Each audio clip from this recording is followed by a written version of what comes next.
so that anyone else in this club can tell your teammates what it will be like to defend a championship. What will you tell them about that? I guess the bullseye just becomes even greater, even if that's even possible.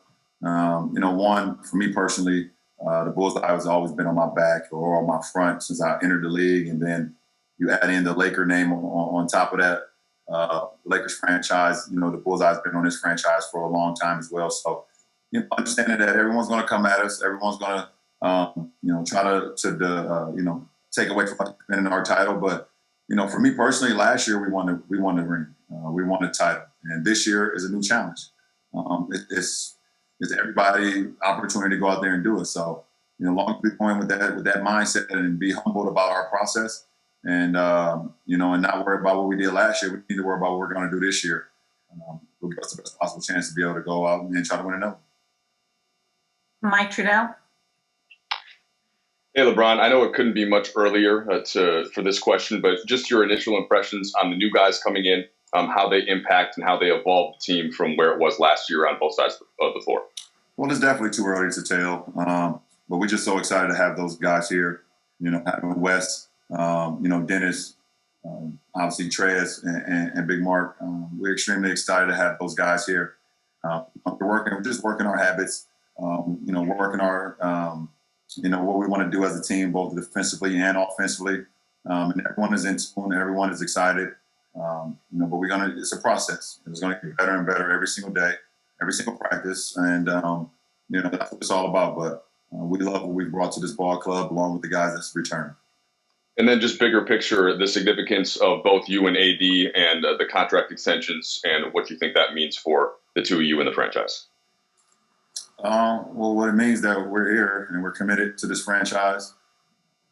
We're going to give everything that we got to this franchise. That's what it's all about. And the Lakers believe in us, and and they reward us with those contracts. And we just try to go out there and earn them every day. Both on the floor and off the floor, trying to make an impact not only at what we do on the floor, but also make an impact off the floor and how we carry ourselves as men as well. So, it's a great partnership. Dave. Hey, LeBron. So this will take you in a pretty rarefied air, this contract, 20 years in the league. Have you thought about what the future could look beyond that in terms of how long you'll want to stick around? No, I haven't. I don't know how long I'm going to stick around this game. I've never taken I never take for granted every time I get an opportunity to play another season. I try to prepare my mind and my body, my spirit, for a season and see where it takes me. Like you said, at the end of this contract, I'll be in year 20. Best thing about it is that the year I'll be a free agent will be the same year my oldest son graduates high school. So I'll have some options to see. For me personally, what I want to do forward, be around my family, being around my son more, or continue to play this game that I love, with great health and great spirit. So we'll see. Like I said, I don't look too far in the future as far as myself. I just try to give the game as much as I can in the time being and see what happens. So I've been blessed to be a part of this, part of 18 straight training camps. And I'll never take that for granted. Chris McGee. Hey, LeBron. Congratulations are in order of being the first athlete to ever be named three-time Sports Illustrated Sportsperson of the Year. I would assume that is an amazing honor, but considering where we are as a world, did this one have a little more special meaning to it? Well, first of all, thank you. It definitely does. You see the class that I was in, and the group I was in, the men and women that I was a part of, understanding that more than athletes, and being able to go out there and not only perform the high on what we do as far as our profession, but also being able to change lives and create opportunities and empower people and inspire people off the floor, not only in our communities, but all over the world. So it means a lot, to be a part of that group. And like you said, to be the first ever three-time winner of this award. Very humbled. It means a lot to my family and my friends and, my kids and my foundation and my school back home and my city city of Akron, where I come from. It's a great time. Dan Wikey. Hey, LeBron. What was your first reaction when you heard December 22nd for a season, and how did that change kind of your off-season plans from that point forwards? I was like, wow. Oh, and I said, oh. Just being completely honest, I wasn't expecting that because the early conversations were going on. But I was hearing that there would be kind of a mid-January start, and the training camp would kind of start after Christmas. We'd have an opportunity to spend Christmas with our families, so I had already planned a vacation with my family, plus to go somewhere, which I haven't been able to do, obviously, since I've been in the league. And, so I had to switch up a lot of things. Once I heard the December 22nd start and with training camp starting, obviously this week. So, just started preparing my mind, preparing my body, trying to get as much stuff as I could do with my family, spending as much time as I could with them before getting back to the grind. So that's what it's been about. Al Boone. Hey, LeBron. You now won a championship with every franchise you've ever played for. Rob talked to us about, his hope that one of the jerseys that you retire at the end of your career will be a Lakers jersey. With this contract, how much is going into sort of what you've already built and accomplished in LA and what you hope to achieve here? I just want to continue to do what I've always done. Try to lead the franchise, lead the group of guys that I'm around as far as the game that we play. And off the floor, just continue to inspire people on being more than what people think they are, carry myself personally. I understand every time I leave the house that I'm not representing just myself. I'm representing my whole family, represent my friends that's associated with me and represent my kids at my school back home. So it's a lot of responsibility for me when I walk out of my household. So continue to go out there and play the game at a high level, continue to play for my teammates, continue to play for this franchise, play for our fan base, play for whoever, want to see me play the game and like the way I approach the game, and continue to inspire off the floor. Bill Oram. Hey, LeBron, good to see you. I'm wondering, you've been only out of the bubble for like 6 weeks, half as long as you were there in the first place. I'm wondering what the adjustment back to the world has been like for you, and what changes you've had to make in your life, your family's behavior, to limit your exposure and do your part, for the league. I mean, are there changes you've made to limit your bubble, your typical orbit? Yeah, I mean, you just have to. I mean, we listen to the experts and what's going on with the climate. It's COVID. And keep your family in the mask when we leave the house or whatever the case may be, and be cautious where we travel to. Be cautious who we're around. Right now, you just try to do everything that you can to protect your family, and hopefully you can stay safe and stay healthy. That's the most important thing than anything. That's what it's been all about. I mean, obviously, we're all hoping that the world gets back to normal at some point, so we can get back to kind of some normalcy. Kids being back in school, our kids miss being in school. Sick and tired of doing these Zoom classes. They love being around their other classmates. They love, being in classrooms and having fun, and I understand that too. So hopefully we can get back to that soon, but much appreciation, much respect to the teachers that's holding these classes, Monday through Friday. They're doing a hell of a job. So much respect to that. But, we'll see what happens. But for me, nothing to change. Pretty much I've always been a protector of my family, and no matter what, no matter if it was, COVID going around or just how we live on a day-to-day basis.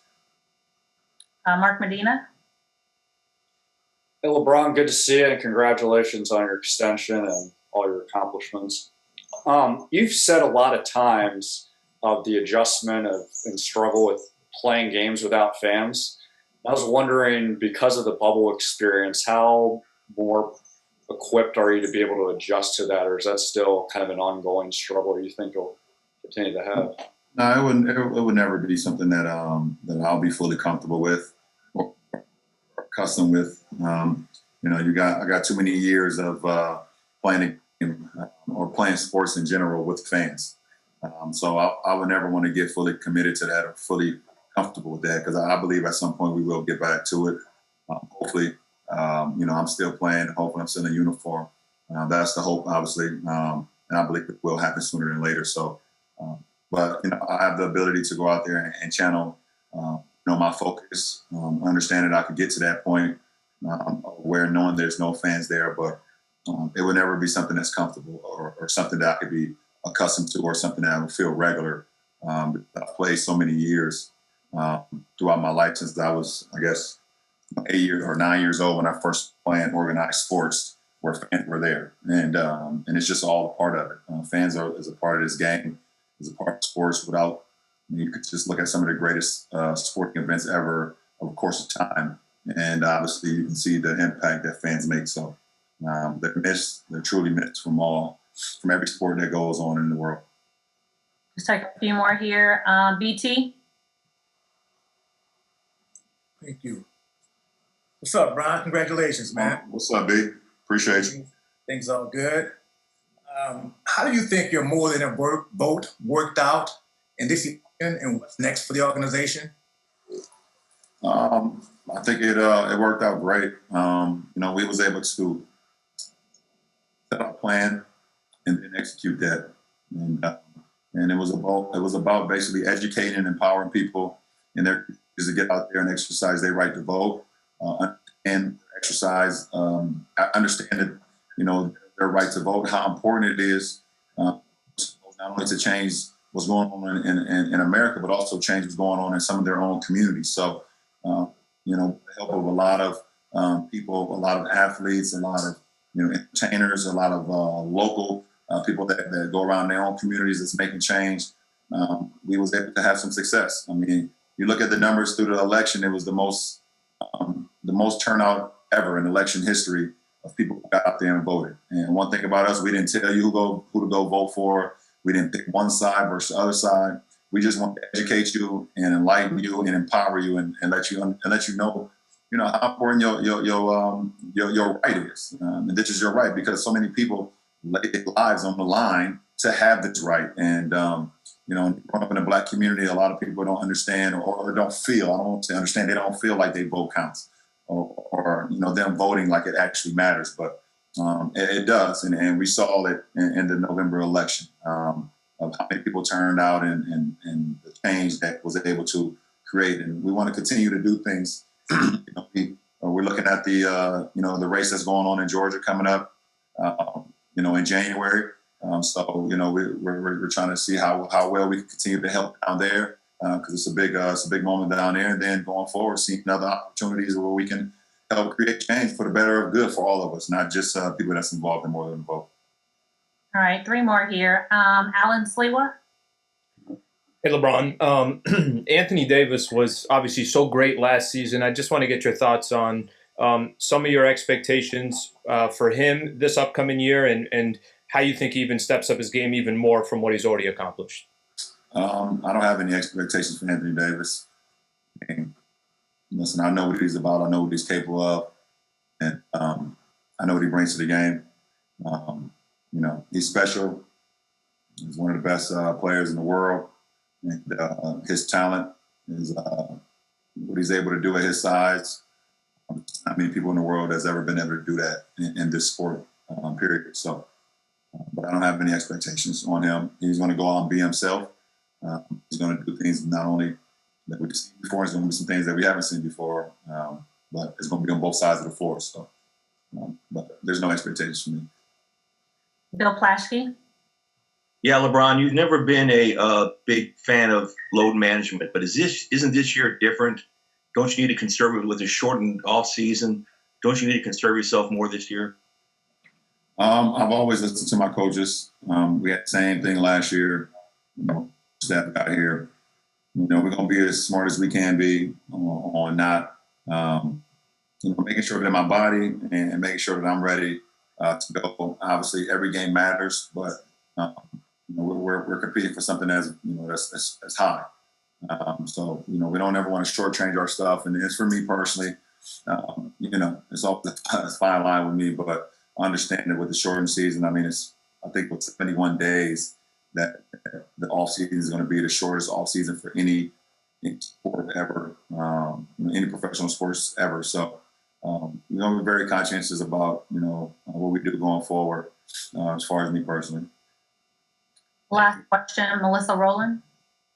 Hey, LeBron, you talked about just sort of your reaction when you first found out how short your off season was going to be. Now that you've had some time to let it set in, how are you feeling both physically and mentally right now? Physically, right now I'm sore as hell. We day 2 of camp. So that's been my whole career, pretty much except probably like year 1 and year 2 when I was 18 and 19.